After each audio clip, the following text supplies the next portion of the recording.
Fast Tracker a vraiment bien évolué cet hiver. Il a appris son métier à Cagnes-sur-Mer. C'est pour ça qu'on l'avait un petit peu descendu. C'était un cheval qui était un peu délicat pour les problèmes posait quelques problèmes de boîte de départ. Et tout ça, ça s'est appris petit à petit. Et le cheval vraiment a confirmé dans sa troisième course le niveau qu'on lui avait vu ici.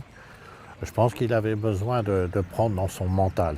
C'est ça le gros travail qui a été fait dessus. Et j'en remercie beaucoup Tony Picone qui malheureusement ne va pas être associé dimanche au cheval, étant donné que Watnam Racing a son premier jockey en la personne de James Doyle.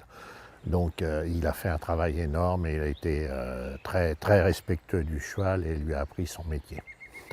Mais c'est un cheval qui est facile, qui nous a montré qu'il pouvait aller devant, il peut aussi attendre un peu. Donc on n'a pas de gros problèmes avec lui. Les places à la corde vont être sûrement très, très importantes avec 15 partants.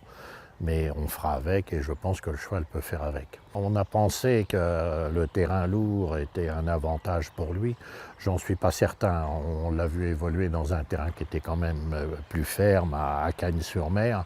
C'est un cheval qui a une grande action, qui devrait quand même se sortir d'un terrain plus léger. Mais vu le temps actuellement, je ne pense pas qu'on ait un terrain très léger à Chantilly.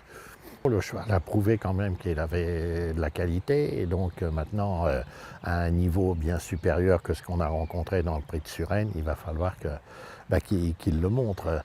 Vous parlez de Westwind, il est un petit peu dans cet état d'esprit. C'est un cheval qui a 2 ans, était assez important, assez gros, qui avait du mal à venir et il s'est bonifié depuis le début de l'année.